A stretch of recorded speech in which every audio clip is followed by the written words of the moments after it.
नमस्कार दोस्तों, मैं साहित्य सृजन कार्यक्रम में आपका बहुत बहुत स्वागत करती हूँ। आज हम बात करेंगे मुक्त छंद कविता की रचना प्रक्रिया के बारे में। जी हाँ दोस्तों, देखिए कविता तीन प्रकार की होती है, छंदबद्ध, छंद मुक्त और मुक्त छंद। छंदबद्ध वह कविता होती है जो छंदों में बंधी हो, जिनमें छंद हो, और छंद मुक्त कविता जो छंदों से विहीन हो, और मुक्त छंद जिसमें छंद हो लेकिन मुक्त हो जिसके छंद, वह कहलाती है मुक्त छंद। तो मुक्त छंद बहुत प्रचलित है, इसमें लयात्मक होती है, ये भावनात्मक होती, भावनाएं होती हैं, इसमें रस होता है, अनुभूतियां होती हैं। तो ये होती है मुक्त छंद। इनके जनक थे श्री सूर्यकांत त्रिपाठी निराला। उस समय इसे रबड़ छंद, केचुआ छंद आदि कहा जाता था, लेकिन आज बहुत ही प्रसिद्ध है ये। इसके प्रकार बता देती हूं मैं। क्षणिका, लघु कविता, लंबी कविता।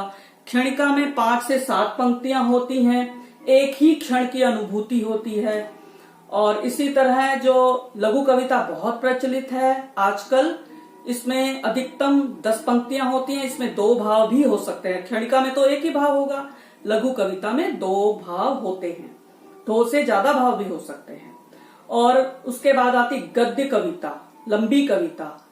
ये भी बहुत लोग लिखते हैं, इसमें बौद्धिकता बहुत ज्यादा हो जाती है, कई बार भावनाएं, भाव जो होते हैं बहुत कम हो जाते हैं, क्योंकि ध्रुव शब्द ज्यादा हो जाते हैं इसमें। तो गद्य की तरह ये कविता, बहुत लंबी कविताएं आजकल चलती हैं। और उसके बाद मैं बात करूंगी आपसे आवश्यक तत्व एक कविता के। इसमें एक लय होनी चाहिए, भाव होना चाहिए, और जब भी दूसरा भाव शुरू करें वह दूसरी पंक्ति से हो, एक भाव एक ही पंक्ति में हो। और कोमा का भी महत्व होता है उसमें कविता में। कई लोग गद्य को तोड़ तोड़ के कविता बनाते हैं, उसे कविता नहीं कहते। इसी तरह कई लोग क्या करते हैं कि उच्चारण करते समय, काव्य पाठ करते हैं, तो वे लोग बीच बीच में विवरण देते हैं कविता के। ऐसा नहीं करना चाहिए, इससे लय टूटती है, इससे रस भंग होता है, श्रोता को भी अच्छा नहीं लगता सुनने में।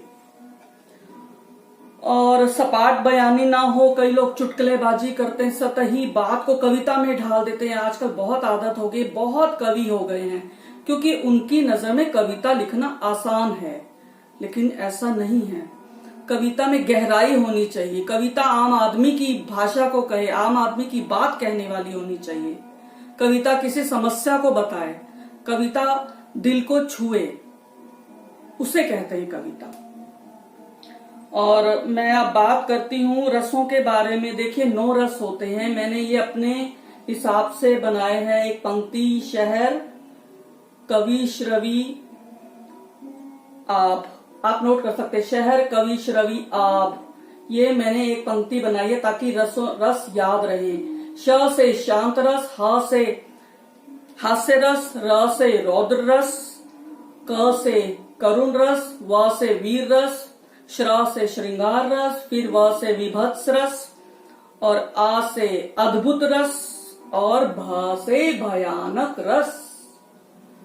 आध्यात्मिक रस भी आता है, लेकिन हम उसको श्रृंगार में ले लेते हैं, उसमें वियोग और संयोग श्रृंगार। तो ये आप सब नोट कर सकते हैं, आप लिख लीजिए। मुक्त छंद कविता की रचना प्रक्रिया, किसी भी कविता में ये सारे तत्व जरूर होने चाहिए। और रसों का जो मैंने पंक्ति बताई है, ये सब भी आप नोट कर लें।